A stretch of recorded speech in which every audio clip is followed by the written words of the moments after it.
Hello నమస్తే నేను Ashok. AP రాజకీయాల్లోకి పరిపూర్ణానందేంద్ర అడుగు పెడుతున్నారా? ఏ పార్టీ నుంచి ఆయన పోటీ చేయబోతున్నారు? హిందూ ధర్మానికి సంబంధించి ఎక్కువగా ప్రస్తావిస్తూ హిందూ ధర్మాన్ని ఆయన మాటల్లోనే ప్రజలందరికీ చెప్తూ వస్తున్నటువంటి వ్యక్తి ఈరోజు డైరెక్ట్గా రాజకీయాల్లోకి ఎంట్రీ ఇస్తున్నారంటూ చెప్తున్నారు. సో ఆయన రాజకీయాల్లోకి వస్తే ఎక్కడి నుంచి పోటీ చేస్తారు, ఏ పార్టీ నుంచి పోటీ చేస్తారు? ఇప్పటికే ఇటు జనసేన టీడీపీ కూటమిలో ఉన్నాయి, ఇక మరోవైపు వైసీపీని కూడా ఆయన చాలాసార్లు డైరెక్ట్గా విమర్శలు చేస్తూ వస్తున్నారు. ఇక బీజేపీకి సంబంధించి హిందూ మతతత్వ పార్టీగా పేరు పొందినటువంటి బీజేపీలో చేరి ఆయన బీజేపీ నుంచి పోటీ చేస్తారా? ఇలాంటి చాలా క్వశ్చన్స్ ఉన్నాయి. ఇలాంటి క్వశ్చన్స్ అన్నిటికీ ఈరోజు మనం జీవీఎల్ఎన్ చారి గారితో మాట్లాడి ఆన్సర్స్ తెలుసుకుందాం. చారి గారు నమస్తే. రాజకీయాల్లో చాలామంది ఆధ్యాత్మిక సంబంధించి కానివ్వండి, చాలామంది సినీ రంగానికి సంబంధించిన చాలామంది వస్తూ ఉంటారు. ఎందుకంటే ఏ రంగంలో విజయం సాధించినా రాజకీయ రంగంలో కూడా విజయం సాధించాలని ప్రతి ఒక్కరికి ఉంటుంది. సో ఈ నేపథ్యంలోనే ఒక ఆధ్యాత్మికకు సంబంధించి హిందూ మతానికి సంబంధించి ఎక్కువగా పేరు పొందిన ఒక ప్రముఖ వ్యక్తి పరిపూర్ణానంద. సో ఆయన కూడా రాజకీయాల్లోకి వస్తున్నారు అంటూ చెప్తున్నారు. సో దాని గురించి మీరు ఏం చెప్తారు? కాకినాడ శ్రీపీఠం అధిపతి స్వామి అపర శంకరాచార్య స్వరూపులు అతి తక్కువ కాలంలో పరిపూర్ణానందకు ఉన్నటువంటి ఫాలోయింగ్ ప్రస్తుతానికి ధీటైనటువంటి వాగ్బాణాలతో, విమర్శనాస్త్రాలతో మేధావుల సైతం ఆలోచింపచేసే విధంగా హిందూ ధార్మిక విషయాలపై అనేక రకాలైనటువంటి సభలు సమావేశాలు పెట్టి మీడియా రంగంలో కూడా తనదైనటువంటి ముద్రని వేసుకుని ఆధ్యాత్మిక శోభను పరిపూర్ణంగా అనుభవించినటువంటి స్వామి పరిపూర్ణానందకు నాకు మధ్య సుమారు 25 సంవత్సరాల పరిచయం. నా తొలిసారి మేము కలిసింది స్వామి దయానంద ఆశ్రమం హృషికేశ్లోను, అట్లాగే తమిళనాడులో మరొక ప్రాంతంలో. అప్పటికి నేను స్వామి దయానంద దగ్గర విద్యాభ్యాసం చేస్తూ ఉన్నాం. ఆ సమయంలో వారు విద్యాభ్యాసంకి వచ్చారు అక్కడికి. అంటే రంగ చెప్పాలంటే ఆయన దగ్గర నేను చేరినటువంటి సంవత్సరం తర్వాత వీరు వచ్చారు. అంతేకాకుండా ధార్మిక విద్యలోనూ పామరుడు సైతం కూడా వీరి ప్రవచనాలకి బద్ధులై కుల మతాలకు అతీతంగా ఆయన ఇచ్చేటువంటి అంశాలు ఎప్పుడూ కూడా సమాజ హితము, సమాజ శ్రేయస్సు కోరే విధంగానే ఆయన మాట్లాడుతూ ఉన్నారు. సో వ్యక్తిగతంగా లోపాలు ఉండొచ్చు, ప్రతి వ్యక్తిలో లోపాలు ఉంటాయి, వాటి మనం కాదన వ్యవస్థ అన్న తర్వాత లోపాలు ఉంటాయి.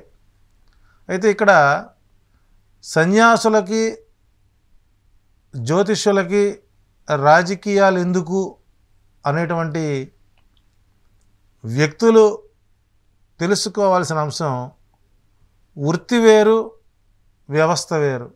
ఓకే. అంటే ఇక్కడ రాజ్యాంగబద్ధంగా మాకు కల్పించినటువంటి హక్కుని, మాకున్నటువంటి భావ స్వేచ్ఛా ప్రకటనని సహేతుకంగా మాట్లాడవచ్చు అనేటువంటిది మాకున్నటువంటి స్వాభావిక హక్కు.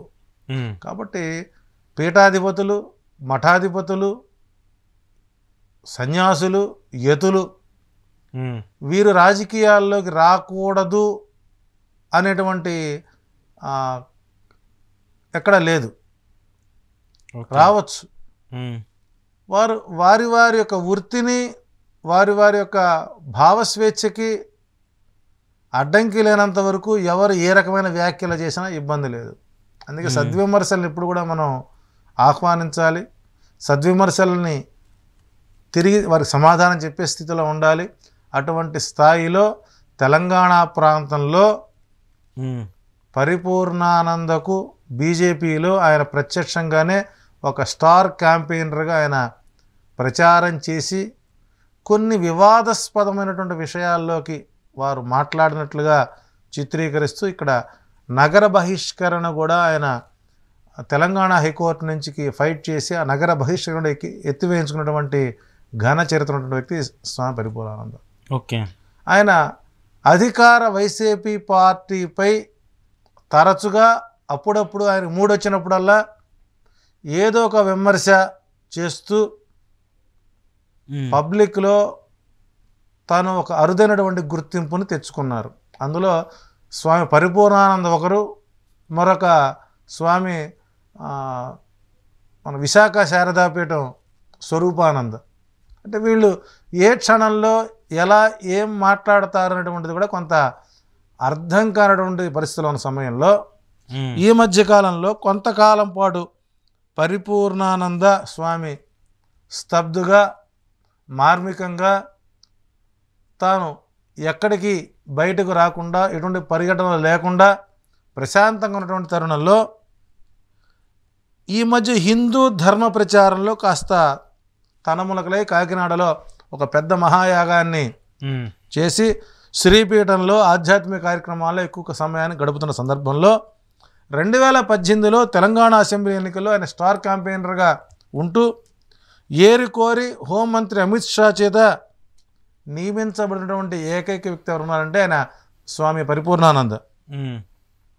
ఈసారి ఆయన ప్రత్యక్ష రాజకీయాల్లోకి వచ్చే అవకాశాలు ఎక్కువగా ఉన్నాయి. ఎందుకంటే వారి జాతకంలో గురుడు ఉచ్చ స్థితిలో ఉండి రాజ్యాధికారానికి పూర్తి స్థాయిలో శని ప్రభావితం చూపుతున్నాడు కాబట్టి ఆయన మేధిని జ్యోతిష్యం ప్రకారం ఆయన 2 స్థానాలను ఎంచుకునేటువంటి అవకాశాలు ఎక్కువ ఉన్నాయి.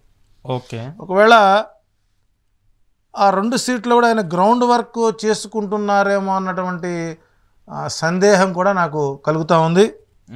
మొదటిది టీడీపీ బీజేపీ జనసేన పొత్తులో ఓకే వీరికి ఏ స్థానం కేటాయిస్తారనేటువంటి సంశయించినప్పుడు ఆయన ఆంధ్రప్రదేశ్లో రాయలసీమలోను ఓకే తెలంగాణలో ఒక ప్రాంతాన్ని ఎంచుకున్నటువంటి పరిస్థితి కనబడుతున్నాయి. నాకున్నటువంటి చిన్న పరిజ్ఞానం ప్రకారం ఈ మధ్యకాలంలో స్వామి పరిపూర్ణానంద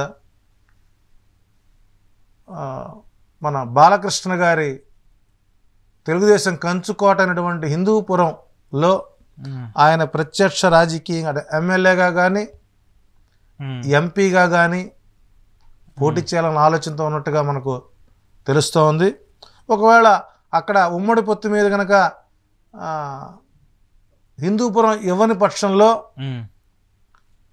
మరొక స్థానం బీజేపీ నుంచి తెలంగాణలో మల్కాజ్గిరి ఎంపీగా పోటీ చేస్తున్నట్టుగా ఈ మధ్యకాలంలో ఆయన బీజేపీ వాళ్ళతో ఆర్ఎస్ఎస్తో చర్చలు పెట్టి ఒక క్లారిటీకి వచ్చి తదనుగుణంగా ఆయన పార్టీ గ్రౌండ్ వర్క్ చేసుకుంటున్నారు. సో అవకాశం ఉన్నంతవరకు ఆయనకి హిందూపురం కంటే కూడా మల్కాజ్గిరి ప్రాంతమే ఆయనకి అంటే అంతటి గొప్ప ప్రత్యక్ష ఆది శంకరాచార్యుల స్వరూపమైనటువంటి పరిపూర్ణానంద హిందూపురం వెళ్ళి ఓటమి పొందే కంటే తెలంగాణ మల్కాజ్గిరిలో ఎంపీ స్థానానికి గట్టి ఫైట్ ఓకే ఇవ్వడానికి అవకాశాలు ఎక్కువ ఉన్నాయి. ఏదేమైనప్పటికి కూడాను స్వామి పరిపూర్ణానందని మరొక అభినవ నూతన రాజకీయ నాయకుడిగా ఆ కషాయపు శుద్ధిని వారి యొక్క దివ్య అనుగ్రహ భాష్యాన్ని ఇచ్చి సమాజాన్ని హితకోరేటువంటి వ్యక్తిగా మనం చూడబోతున్నాం. అయినప్పటికీ కూడా వారికి ముందుగా మన శుభాకాంక్షలు తెలియజేసుకుంటూ మీరు రాజకీయాల్లోకి రావాలి, సమాజ హితాన్ని కోరాలి, ముందు హిందూ ధార్మిక సంస్థల్ని కాపాడడానికి మీరు దిగితే మీ వెనక మేము ఉండడానికి కూడా సిద్ధంగా ఉన్నాం. అయితే ఎంచుకునే స్థానం హిందూపురం కంటే మల్కాజ్గిరి ప్రాంతం వారికి అనుకూలకరంగా ఉంటుంది. ఆ పరిస్థితి ఉంటుందా ఇప్పుడు? ఆయన 100% పోటీ చేస్తే ఇప్పుడు సీటు తెచ్చుకోవడం, ఎందుకంటే అంత పెద్ద వ్యక్తికి సీఏ పార్టీ అడిగినా సీట్ ఇస్తుంది, అది పెద్ద సమస్య కాదు. అక్కడ పోటీ చేసి ఓటమి పాలయ్యే పరిస్థితి ఉంటుంది కదా. ఏంటి Hindupuram MP seat goes to YCP, అందులో ఇంకా సెకండ్ థాట్ అనేది లేదు. ఎందుకు ఇక్కడ బాలకృష్ణ ఉన్నాడు కదా MP seat MP seat MP seat అది హిందూపురం పక్క వైసీపీకి వెళ్ళేటువంటి అకౌంటబుల్ అది. సో ఈయన అసెంబ్లీకి వెళ్ళాడు, ఎంపీగానే వెళతాడు. ఎంపీగా వెళ్ళడానికి అవకాశాలు ఎక్కువ ఉంటాయి. ఓకే. సో కాబట్టి ఇటు మల్కాజ్గిరి ఎంపీగానే పోటీ చేయొచ్చు, అటు హిందూపురం వెళ్ళి కాషాయానికి అవమానం భరించే కంటే తెలంగాణలో మీకున్నటువంటి సాలిడ్ ఓట్ బ్యాంక్ కొంత ఆయనకి మల్కాజ్గిరి ప్రాంతంలో కాస్త సాలిడ్ భక్తులు ఉన్నారు. సో ఆ క్యాంపెయినింగ్లో కొంత బీజేపీ కూడా బలంగా ఉండే ప్రాంతం అది. సో కాబట్టి ఇక్కడ అతనికి అవకాశాలు ఉంటాయి. కాబట్టి మీరు రావాలి, హిందూ ధార్మిక పరిషత్ ద్వారా ధర్మాన్ని, కొత్త రాజకీయ ధర్మాలకి మీరు పునాది వేయాలని మిమ్మల్ని సాధారణంగా నేను రాజకీయాలకు రావాలని స్వాగతం పలుకుతూ ఉన్నాం. అంటే ఇప్పుడు ఆయన పరిపూర్ణానంద గారు ఎంపీగా పోటీ చేయబోతున్నారు అనేది విశ్వసనీయమైనటువంటి అంశం. అది కాస్త గ్రౌండ్ కొంత సమాచారం తెలిసిన తర్వాత అసలు వీరి యొక్క డేట్ ఆఫ్ బర్త్ ఏంటి, టైమ్ ఆఫ్ బర్త్ ఏంటి, ప్లేస్ ఆఫ్ బర్త్ ఏంటి, నెల్లూరు ప్రాంతం తెలుసు మనకు, డేట్ ఆఫ్ బర్త్ చూశాను నేను. సో కాబట్టి ఆయన జాతకంలో గురుడు పరిపూర్ణమైనటువంటి బలంగా ఉండి శని దృష్టి బలంగా ఉంది కాబట్టి శని కలియుగానికి రాజు కాబట్టి రాజయోగాన్ని ఆయనకి అందిస్తారు. కాబట్టి వారు ఆలోచన కనుక ఆచరణలు పెడితే మాత్రం మల్కాజ్గిరి ప్రాంతం నుంచి ఆయన ఎన్నికవడానికి అవకాశాలు ఎక్కువ ఉన్నాయి. సో కాస్త ప్రస్తుత పరిస్థితుల్లో ఈ అయోధ్య రామ మందిరం మీద కూడా ఆయన మంచి కసరత్తు, మంచి స్టేట్మెంట్ ఇస్తారు. కాబట్టి కొంత సాలిడ్ ఓట్ బ్యాంక్ అతనికి విజయానికి అవకాశాలు ఎక్కువ ఉంటాయి. ఇక్కడ మల్కాజ్గిరిలో బీజేపీకి అంత స్టామినా ఉందనుకుంటున్నారు, ఎందుకంటే ఇక్కడ కాంగ్రెస్ బీజేపీ రెండు బాగా టఫ్గా ఉంది. అంటే ఏపీ గురించి పక్కన పెట్టేద్దాం, ఇక్కడ ఒకవేళ ఆయన మల్కాజ్గిరిలో పోటీ చేస్తే ఆ ప్రస్తావన, ఆ పరిస్థితి ఉంటుందంటారా? 100%. ఎందుకంటే హిందూ ధార్మిక విషయాల్లో అటు కాంగ్రెస్ పార్టీలో ఉండే ఓటర్లు కానివ్వండి, బీజేపీ ఓటర్లు కానివ్వండి, ఎడ్యుకేటెడ్స్ కానివ్వండి, తప్పనిసరిగా ఆయన వైపే మొగ్గుతారు. ఓకే. ఎందుకంటే చూస్తున్నారు కొంతకాలం నుంచి, గత ఎంపీలను మనం చూస్తున్నారు. సో కాబట్టి ఒక కొత్త వ్యక్తికి అవకాశం ఇద్దాం, మంచి సంస్కారవంతుడు, సౌమ్యుడు, మితభాషి, దాంతోపాటు ఏదో చేయాలన్నటువంటి తాపత్రయం ఉంది కాబట్టి అవకాశం ఇస్తారు అనేటువంటిది ప్రగాఢ విశ్వాసం ఉంది. కాకపోతే ఆయన తీసుకున్న స్టెప్ హిందూపురం అయితే మాత్రం కొద్దిగా ఇబ్బందికరం అవుతుంది, మల్కాజ్గిరి అయితే మాత్రం అవకాశాలు ఎక్కువ ఉంటాయి, గెలిచే అవకాశాలు ఎక్కువ ఉంటాయి అంటారు మీరు. ఓకే. యాజ్ పర్ మేదిని జ్యోతిష్యం ప్రకారం మీరు చెప్పింది మల్కాజ్గిరిలో అయితే ఒకవేళ పరిపూర్ణానంద గారు పోటీ చేస్తే మల్కాజ్గిరిలో గెలుస్తారు, హిందూపురంలో అయితే కొద్దిగా కష్టం అవుతుంది. అది మరి చూద్దాం, మరి ఆయన పోటీ చేస్తారా, ఆ బీజేపీ నుంచి పోటీ చేస్తారా, లేదంటే ఇటు బీఆర్ఎస్ కాంగ్రెస్ ఏమైనా మళ్ళీ ఆహ్వానాలు పలికే పరిస్థితి ఉంటుందా అనేది కూడా చూడాలి. చూద్దాం. రైట్. థ్యాంక్ యూ గురుగారు, థ్యాంక్ యూ వెరీ మచ్.